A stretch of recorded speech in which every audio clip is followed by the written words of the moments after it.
तुम्हाला सांगितल्याप्रमाणे ते एक शिवलिंग आहे.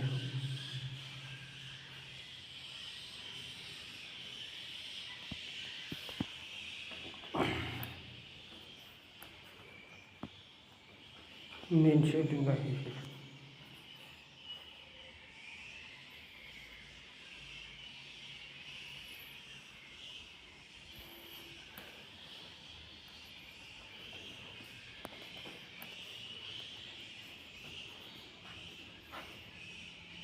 तिसरं शिवलिंग आहे. असा हा सिद्धेश्वराचं मंदिर आहे राजगुरुनगरमध्ये. या मंदिरात मी रात्री मुक्काम केला होता. आता सकाळचे वाजले 4:21. तर आज आपण महडला तिथं आंघोळची एवढी सोय नाही खास नाही. तिथं आहे कुंड, त्या कुंडात आता उतरून देत आहेत. पहिले होती सोय आंघोळ करायची, आता आंघोळ करून देत. मग बघू पुढे आता पंप वगैरे बघून आपण आंघोळ करूया. बघू पुढे, नाही तर मग काय पैसे देऊन आंघोळ करायचे स्टेशनला वगैरे जाऊन.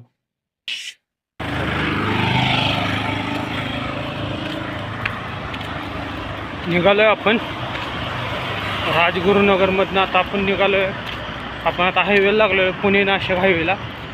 आता इथनं पुढं आपल्याला शिरोली परत हुतात्मा चौकातून आपल्याला वर जायचं आहे लोणावळ्याकडे.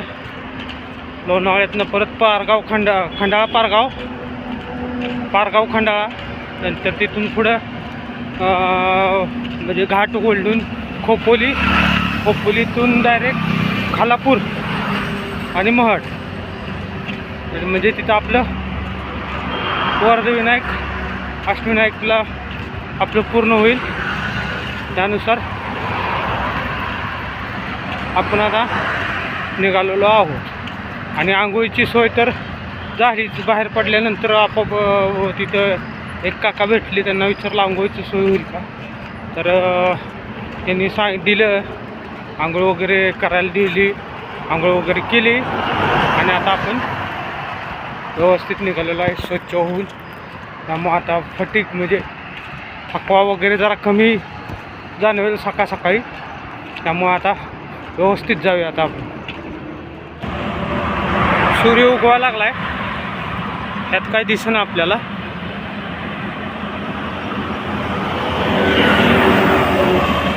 आता आपण शिरोलीच्या पुढं आलेला आहोत. आता हुतात्मा चौक अजून मला वाटतं 2-3 किलोमीटर असेल. हुतात्मा चौकातून मग आपल्याला पश्चिमेकडे जायचं आहे, पश्चिमेकडे. त्यामुळे आपण शक्यतो तळेगाव दाभाड्यात म्हणजे आत नाही जाणार आपण, बाहेरूनच. तळेगाव दाभाडी वगैरे असं नाही, बाहेरूनच, आत नाही, आत गावात वगैरे नाही जायचं, बाहेरूनच हायवेला जायचं आपण. पुणे मुंबई एक्सप्रेस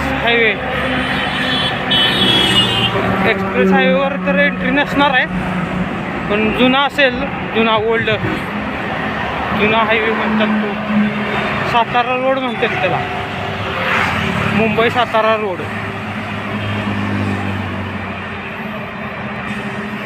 त्या रोडनं आपण जायचं. एक्सप्रेसवेला आपल्याला एंट्री नाही. बघूया, आपल्याला आता खोपोलीला जायचं असल्यामुळे ना, नाही तरी बघूया. मिसिंग लिंकवरून आपल्याला जाण्याची संधी मिळाली, अतिउत्तमच. मिसिंग लिंकवरनं जाता तुम्हाला मिसिंग लिंक दाखवीन. प्लस आपला मोठा वेळ वाचेल.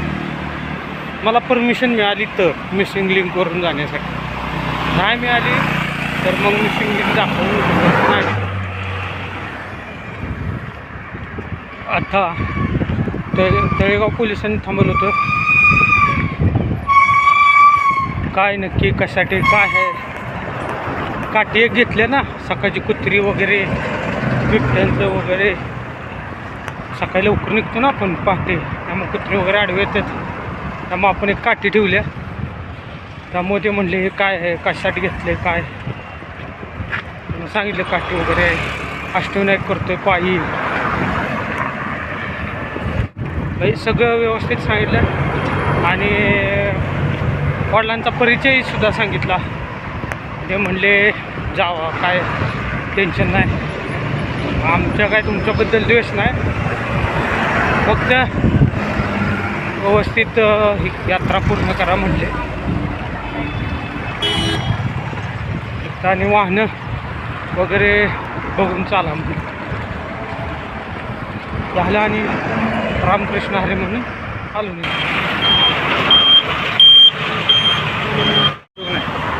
मंदिरं मोठी मोठी असं आणि इतकं डेव्हलप झालं आहे. जिल्ह्याचं ठिकाण आहे, गाव तरी एवढंसं, पण जिल्ह्याचं ठिकाण, जिल्हा सत्र न्यायालय आणि अतिरिक्त न्यायालय पण इथंच आहे. परत अख्ख्या गावात सिमेंटचे रोड आहेत, सिमेंटचे रोड. मंदिराचं तर हीच करणार, हे भले भले मोठे मंदिर. मंदिरात अष्टविनायक पायी यात्रा करतोय, मला आजच्या दिवस राहण्याची सोय द्या. नाही, तुम्ही इथं राहू शकत नाही. बघूया, 3 किलोमीटर पेट्रोल पंप आहे. बघूया पेट्रोल पंप आपल्याला दिल जागा बहुधा, कारण की मोठा दिसतोय पेट्रोल पंप, हायवेच्या कडेला असल्यामुळे गाड्या वगैरे पार्किंग वगैरे करून बसणार माणसं. बघूया, आपण करू प्रयत्न करण्यात आपल्या हातात आहेत, प्रयत्न करणे आपल्या हातात आहेत आणि यश देणं त्याच्या हातात आहे. त्यामुळं ना आपण प्रयत्न सोडायचे नाहीत, आपण आपले लक्ष आहे त्या लक्षाला जाऊन भेटायचंच आहे. बघूया आजच्या दिवसाचं राहण्याचं काय होतं आहे, बघूया. आणि एवढं चांगलं डेव्हलप झालेलं गाव आणि एका व्यक्तीला झोपण्याची जागा देऊ शकत नाही, तरी ह्या गावाचा काही उपयोग नाही. वडगाव, पुण्यापासलं वडगाव, जुना मुंबई हायवे आहे त्या लगत लागतो वडगाव म्हणून.